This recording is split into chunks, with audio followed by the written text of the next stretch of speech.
샬롬 할렐루야. 창세기 1장 14절에서 19절입니다. 하나님이 이르시되 하늘의 궁창에 광명체들이 있어 낮과 밤을 나뉘게 하고 그것들로 징조와 계절과 날과 해를 이루게 하라. 또 광명체들이 하늘의 궁창에 있어 땅을 비추라 하시니 그대로 되니라.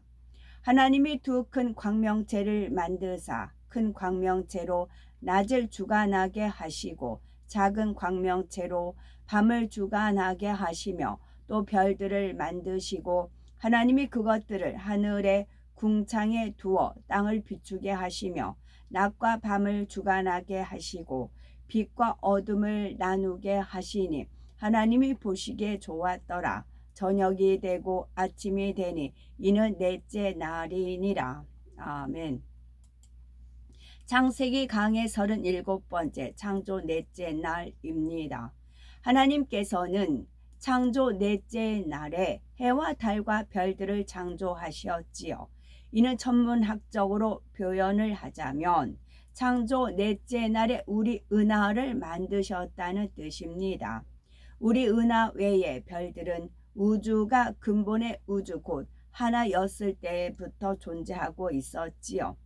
드넓은 우주와 크기에 비하면 지구는 하나의 작은 점보다도 작습니다.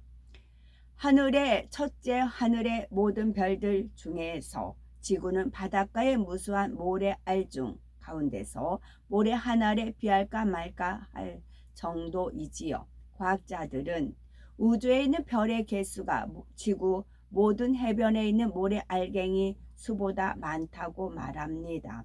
왜냐하면 이 우주 공간에는 대략 1000억 개의 은하가 있다고 추측하기 때문이지요. 그 1000억 개 중에 하나인 우리 은하에만도 1000억 개의 별들이 있습니다. 따라서 우리 공간 전체에 있는 별의 개수는 1000억 곱하기 1000억이 되지요. 사람들은 밤하늘에서 반짝이는 작은 별빛들을 모두 별이라고 부릅니다. 그러나 천문학에서는 태양처럼 스스로 빛을 내는 천체만을 별이라고 하지요. 먼저 천체란 우주에 존재하는 모든 물체를 가리킵니다. 그리고 태양계를 예를 들 때에 태양처럼 항상 그 자리에 있으면서 스스로 빛을 내는 것을 항성이라고 하지요. 천문학에서는 이 항성을 별이라고 하며 우리가 밤하늘에서 볼 수 있는 별들 대부분이 바로 이렇게 스스로 빛을 내는 천체입니다. 그 중에서도 극히 일부는 태양빛을 반사해서 빛을 내는데 그것이 별처럼 보이는 것이지요. 예를 들어서 샛별이라고 부르는 금성도 스스로 빛을 낼 수가 없습니다. 그런데 새벽 시간 동력 하늘에서 밝게 반짝이는 것을 볼 수가 있지요. 이는 금성이 스스로 내는 빛이 아니라 태양빛을 받아서 그것을 반사한 것뿐입니다. 태양계 안에는 일정한 주기로 태양의 둘레를 도는 천체들이 있습니다. 이렇게 항성을 공전하는 천체를 행성이라고 하지요. 지구도 태양을 1년에 한 번씩 돌기 때문에 행성에 해당이 됩니다. 이러한 행성의 둘레를 도는 천체, 즉 지구를 도는 달과 같은 천체를 위성이라고 하고요. 사람이 만들어서 하늘에 쏴 올려 지구를 돌게 한 것을 인공위성이라고 합니다. 어느 때엔 이 인공위성들도 태양빛을 반사해서 반짝이는 것이 마치 밝은 별처럼 보이기도 합니다. 우주에 떠있는 항성, 행성, 위성들, 곧 셀 수 없이 많은 천체들에게 한 가지 공통점이 발견되었지요.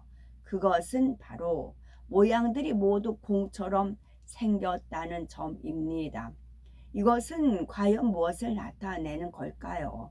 창조주 하나님 한 분에 의해서 그 모든 전체들이 창조됐음을 나타냅니다. 과학자들은 대폭발로 생겨난 우주 먼지들이 뭉쳐서 별이 됐는데 오랜 시간 돌다 보니 구형이 됐다고 말합니다. 그렇다면 인공위성들도 점차 공과 같은 모양으로 바뀌어야 할 겁니다. 인공위성 중에서는 약 2시간마다 지구를 한 바퀴씩 도는 것들도 있지요. 그래도 그 모양이 구형으로 변하지 않습니다. 강어귀나 바닷가 등에서 볼 수 있는 조약돌은 원래 바위였던 것이 잘게 쪼개지고 모난 부분이 깎여서 되었다고 하지요. 그런 조약들도 모두가 구형은 아닙니다. 어떤 것은 둥글납작하고 어떤 것은 길쭉하지요. 수천 년의 세월 동안 모난 부분이 깎였다 해도 모양이 제각각 다른 것입니다. 그런데 우주 공간에 셀 수 없이 많은 별들은 모두가 공과 같은 구형이지요. 이것을 우연의 일치라고 말할 수가 있겠습니까? 창조주 하나님께서 그렇게 설계하셨고 그렇게 만드셨습니다. 그러면 하나님께서는 왜 모든 전체를 구형으로 만드셨을까요? 갖가지 모양으로 개성 있게 만들면 안 될까요? 사람들이 어떤 사물을 보고 아름답다고 느끼는 데에는 사물의 빛깔도 중요하게 작용하지만 모양의 균형도 작용을 합니다. 보석은 원석 자체에서도 어느 정도 빛을 내지만 균형 잡힌 모양으로 세공을 하면 더 빛나고 아름답게 보이지요. 꽃이 아름다운 것도 빛깔 때문이기도 하지만 꽃을 구조적으로 볼 때에 균형이 잘 잡혀 있기 때문이기도 합니다. 어떤 종류의 꽃을 보아도 꽃 모양이 좌우 대칭을 이루지요. 좌우 대칭이란 가운데를 중심으로 반으로 접으면 좌우가 일치하는 것입니다. 많은 꽃들이 한 개 이상의 축에서 대칭을 이루어 놀라운 균형미를 갖고 있음을 알 수가 있지요. 이렇게 대칭이 이루어지지 않는다면 꽃의 빛깔이 아무리 화려해도 그리 아름답게 보이지 않습니다. 예전에 정육각형 결정 구조를 가진 눈의 결정이 있지요. 그 눈의 결정들이 아름답다고 느껴지는 것은 완벽한 균형미를 갖고 있기 때문입니다. 어떤 사물이 구형일 경우 좌우 상하 대칭은 물론 360도 어느 방향으로도 대칭을 이룹니다. 가장 완벽한 균형미를 갖는 도형이 바로 동그라미 모양, 곧 원형인 것이지요. 그래서 하나님께서는 우주 공간에 무수한 별들을 모두 공처럼 만들었지요. 우주 공간의 무수한 별들을 모두 공처럼 둥글게 만드셨습니다. 바로 이것이 한 분 하나님께서 해와 달과 별들을 창조하셨다는 첫째 증거입니다. 둘째 증거는 태양계 행성들의 궤도와 간격이 절묘한 조화를 이룬다는 사실이지요. 우리 태양계에는 8개의 행성이 있습니다. 태양으로부터 가까운 순서대로 수성, 금성, 지구, 화성, 목성, 토성, 전왕성, 해왕성이지요. 태양과 이 행성들의 크기는 지금과 같이 크기가 가장 적당합니다. 태양과 이 행성들과의 거리 그리고 행성들 간의 거리도 지금이 가장 적당하지요. 비유를 들어서 두 사람이 마주보고 서서 팔을 앞으로 쭉 뻗어서 서로 손바닥을 맞대고 있다고 합시다. 서로 상대 쪽에서 손바닥을 미는 힘이 같다면 두 사람은 그 자리에 그대로 있게 되지요.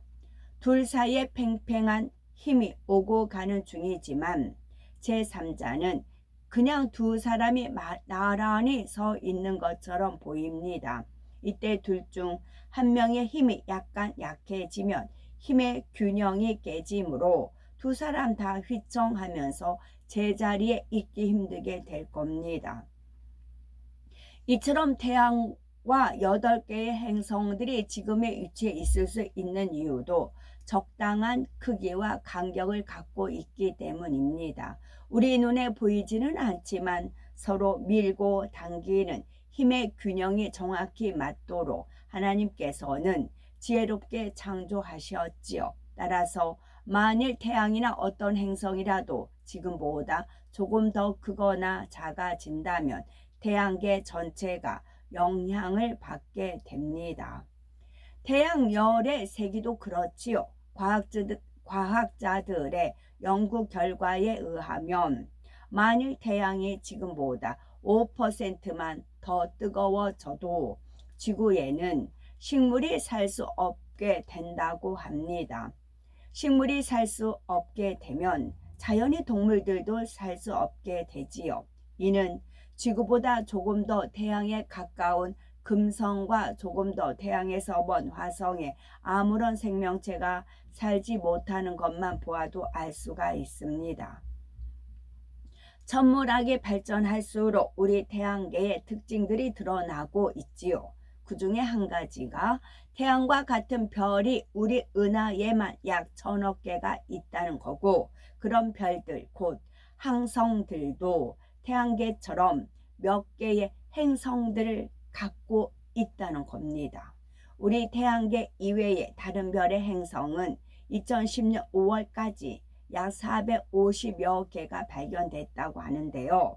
이런 외계 행성들은 태양계의 행성들과 다른 점이 있습니다. 반대로 말하면 우리 태양계의 행성들이 다른 외계 행성들과 다른 점이 있음을 알게 되었지요. 행성을 크게 두 가지로 분류할 수가 있는데 암석질 행성과 가스형 행성입니다. 암석질 행성은 표면이 암석으로 되어 있어서 비교적 부피는 작지만 밀도는 높습니다. 수성, 금성, 지구, 화성이 이에 속하지요. 가스형 행성은 핵 부분만 조금 암석질일 뿐 행성 자체가 거대한 가스 덩어리입니다. 예를 들어서 목성, 토성, 천왕성, 해왕성이 가스형 행성이지요. 이런 가스형 행성에는 가스의 빠른 흐름으로 엄청난 세기의 바람이 불고 있으며 거대한 규모의 태풍도 끊임없이 발생합니다. 따라서 상식적으로 생각해도 생명체가 살기에 유리한 환경은 가스형 행성보다는 암석질 행성임을 알 수가 있지요. 천문학자들은 드넓은 우주 공간에서 지구와 같은 조건을 가진 행성이 어딘가에는 있는 것이라고 기대를 합니다. 그런데 지금까지 발견된 외계 행성들은 대부분 이런 가스형 행성이었지요. 더구나 발견된 외계 행성들은 그들의 항성에 가깝게 자리 잡고 있었습니다.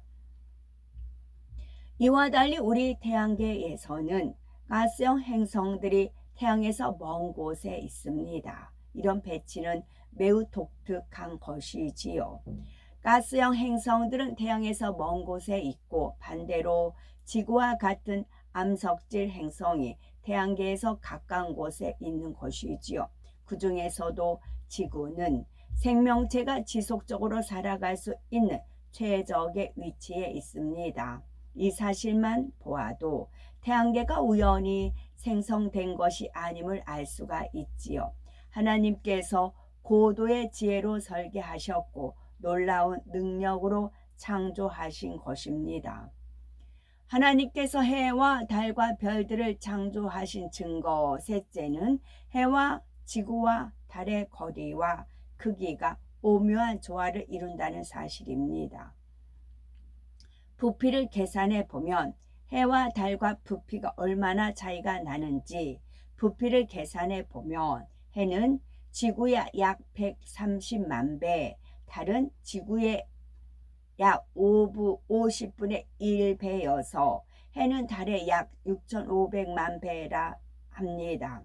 이는 입체적인 부피를 계산한 것이고 지름을 비교해 보면 해는 달의 400배입니다. 그냥 평면에 동그랗게 해와 달을 그린다면 해는 달보다 지름이 400배 더 큰 원을 그려야 정확한 비율로 그린 것이 되지요.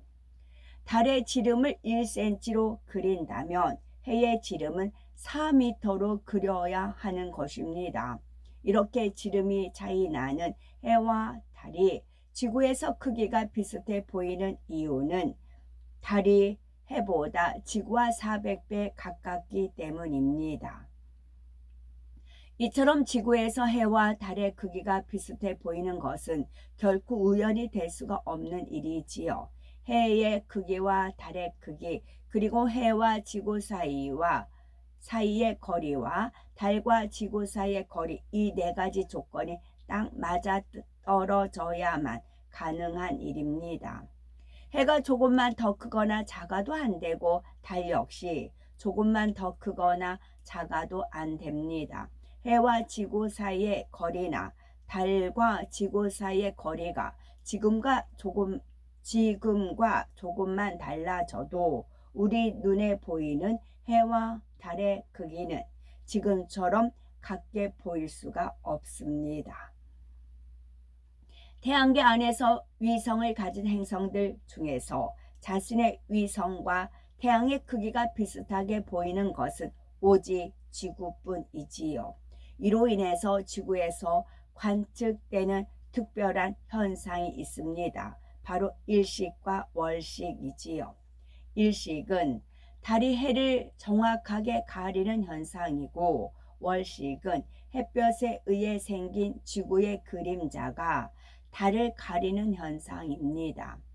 해와 지구와 달의 크기와 서로 간의 거리, 그리고 달의 공전과 지구의 공전이 복잡하면서도 정확하게 조화를 이루면서 일정한 주기로 월식과 일식이 일어납니다. 이처럼 세계의 전체가 상호작용을 하여 일정한 주기로 월식과 일식이 일어날 수 있는 확률은 제로에 가깝다고 합니다. 도저히 일어나기 어려운 일을 지구에서는 관측할 수가 있는 것이지요. 세상의 과학자들은 이처럼 확률이 제로인 일이 대폭발에 의해 완전히 우연히 이루어진 일이라고 말하지요. 또한 세상의 많은 사람들이 그것을 사실로 믿고 있는 겁니다. 이처럼 정교하게 운행하는 우주의 전체는 대폭발로 인해 우연히 생긴 것이 아니라 우리 아버지 하나님께서 창조하신 것입니다. 해가 생명체에 꼭 필요한 존재라는 사실을 모두가 인정할 겁니다. 반면 달은 스스로 빛과 열을 내지 못하지요. 그런데 하나님께서는 왜 달을 만드셔서 지구와 함께 있게 하셨을까요? 육적인 이유와 영적인 이유가 있습니다. 먼저 육적인 이유를 말씀드리면, 과학이 발달할수록 달의 중요성이 더 많이 인식되고 있습니다. 만약 달이 사라지면 어떻게 될까요? 우선 바다에는 밀물과 썰물이 사라집니다. 그러면 갯벌이 마르고 해변에 사는 조개, 개, 낙지 등이 보금자리를 잃게 되지요. 또한 바닷물의 순환에 변화가 오면서 오염물질도 제대로 정화되지 않습니다. 지구가 23.5도로 기울어져 자전하고 있는데, 이렇게 기울어진 상태에서도 안정적으로 돌 수 있는 이유도 달 때문이지요. 달의 인력이 지구의 자전축을 안정적으로 붙잡고 있기 때문입니다. 만일 달이 사라진다면 지구는 마치 쓰러지기 직전에 팽이처럼 크게 요동치게 되지요. 또한 달이 지구와 현재보다 10% 가까워진다면 지구의 모든 대륙은 하루에 2번씩 완전히 물에 잠기게 됩니다. 한편 이런 연구 결과도 있지요. 일정한 달빛에 바다에 사는 많은 생명체들에게는 생존에 꼭 필요하다는 겁니다. 많은 종류의 바다 생물체들이 일정한 달빛을 받기 위해 바닷물 속을 오르내리는 것이 밝혀졌지요. 바다가 아닌 민물에 사는 갑각류나 육지에 사는 파충류, 곤충류들 중에서도 생존을 위해서 달빛이 꼭 필요한 동물들이 많이 발견되고 있습니다. 결국 지구는 태양도 필요하지만 달도 꼭 함께 있어야만 하는 것입니다. 하나님께서 달과 별들을 두어 밤을 비추게 하신 데에는 영적인 의미가 담겨 있습니다. 하나님께서는 빛과 어둠을 나누시고 어둠을 밤이라 칭하셨는데 그렇다고 해서 어두운 밤 동안에 빛이 전혀 없는 것은 아닙니다. 태양의 빛을 반사하여 비추어주는 달이 있고 태양계의 밖에도 많은 별들이 있어서 밤의 어둠을 밝혀주지요. 어두운 밤 동안에도 달과 별들이 있어서 그 빛으로 사람들의 길을 인도합니다. 사람들은 밤하늘의 달과 별을 보면서 나아갈 방향을 찾기도 하지요. 도시에는 밤에도 빛이 있지만 오지에서는 그나마 달빛이 있고 별빛이 있으므로 캄캄한 밤중에도 실족하지 않을 수가 있습니다. 어떤 것은 우리 인간을 위해서 특별히 눈에 띄게 만들어 놓으신 것도 있고요. 예를 들어서 북극성은 항상 그 위치에 있어서 정확하게 방향을 알려줍니다. 나침반이 개발되기 이전에는 이 북극성만 찾으면 방향을 잡을 수 있었지요. 나뿐만 아니라 어두운 밤에도 달과 별이 있어 빛을 비추어 주듯이 하나님의 진리의 빛은 언제든지 어느 곳이든지 비추고 있다는 사실입니다. 이것이 바로 밤하늘에 달과 별들을 두어 비추게 하신 영적인 의미이지요. 영적인 낮에 다니는 사람들에게는 하나님의 진리의 빛이 항상 비추어집니다. 그런데 설령 잠시 어두운 가운데 있는 사람에게도 하나님의 진리의 빛은 비추어지고 있습니다. 예를 들어서 어떤 사람이 어두운 밤길을 헤매는데 하늘의 달빛은 물론이고 별빛 하나 보이지 않는다면 그 마음이 얼마나 두렵고 낙심이 되겠습니까? 반면 한 줄기 희미한 별빛이라도 보인다면 그것은 그 사람에게 큰 위안과 힘이 될 수 있을 겁니다. 이처럼 언제 어디서든 우리의 빛이 되시고 인도자가 되시는 사랑의 하나님이 계심을 모든 사람이 깨달아야겠지요. 영적으로 칠흑 같은 어둠 속에 있는 사람이라도 전심으로 하나님을 찾고 구하면 하나님은 진리의 빛을 비춰주십니다. 역대하 16장 9절에 여호와의 눈은 온 땅을 두루 감찰하사 전심으로 자기에게 향하는 자를 위하여 능력을 베푸시나니 말씀하셨습니다. 또한 시편 18편 6절은 내가 환란에서 여호와께 아뢰며 나의 하나님께 부르짖었더니 저가 그 전에서 내 소리를 들으시며 그 앞에서 나의 부르짖음이 그 귀에 들렸도다 했지요. 시편 34편 6절은 이 공고한 자가 부르짖음에 여호와께서 들으시고 그 모든 환란에서 구원하셨도다 했습니다. 우리가 혹여 한치 앞을 내다볼 수 없을 만큼 앞이 캄캄한 상황을 만난다 해도 걱정하지 마시고 언제든지 어디서든지 부르짖는 우리 소리를 들으시는 전지전능한 하나님이 계시다는 것을 믿어야 되겠지요. 우리 하나님은 항상 우리에게 은혜 베풀기를 원하시고 평강 주시기를 원하십니다. 사람 편에서 사모하지 않고 구하지 않게 받지 못하는 것뿐이지요. 또한 사람 편에서 빛을 싫어하여 멀리하기에 어둠 가운데 헤매고 고통받는 것입니다. 우리는 밤하늘에 두신 달과 별들을 통해서도 어둠 가운데서도 우리에게 소망을 주시는 아버지 하나님의 은혜와 사랑을 마음으로 깊이 느끼시고 이 사랑을 힘입어 온전히 빛 가운데 행하심으로 여전히 어둠 가운데 행하는 영혼들을 빛으로 인도해야 되겠습니다. 욥기 38장 31에서 33절에 하나님께서 욥에게 몇 가지 질문을 하셨죠. 네가 묘성을 메어 복이 되게 하겠느냐? 삼성의 띠를 풀겠느냐? 네가 12궁성을 때를 따라 이끌어 내겠느냐? 북두성과 그 속한 별들을 인도하겠느냐? 네가 하늘의 법도를 아느냐? 하늘로 그 권능을 땅에 베풀게 하겠느냐?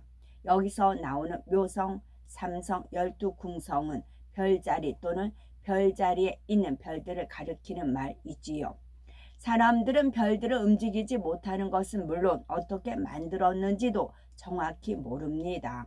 하나님께서는 그 별들을 만드셨고 하늘의 법도를 세워서 그에 따라 움직이게 하셨다는 사실입니다. 사람은 지식과 지혜가 발달한다 해도 별 하나도 만들 수 없으며 마음대로 움직이지도 못합니다. 이렇게 미약한 존재임에도 하나님을 찾거나 경외하지 않고 오히려 하나님을 대적하는 인생들이 많지요. 우리 하나님께서는 이런 인생들에게도 구원의 기회를 주시고자 오래 참고 기다리십니다. 베드로후서 3장 9절에 주의 약속은 어떤 이에 더디다고 생각하는 것 같이 더딘 것이 아니라 오직 너희를 대하여 오래 참으사 아무도 멸망치 않고 다 회개하게 이르기를 원하시느니라 말씀한 바와 같지요. 따라서 우리 아버지 하나님의 사랑이 얼마나 깊은지 알아야 되겠고 이 사랑을 먼저 우리는 깨닫는 분들이 되셔서 하나님 아버지의 창조주 되심을 힘써 전하셔서 아버지 하나님의 오래 참으심의 열매가 풍성히 맺힐 수 있는 우리가 되셔야 되겠습니다. 아멘. 샬롬.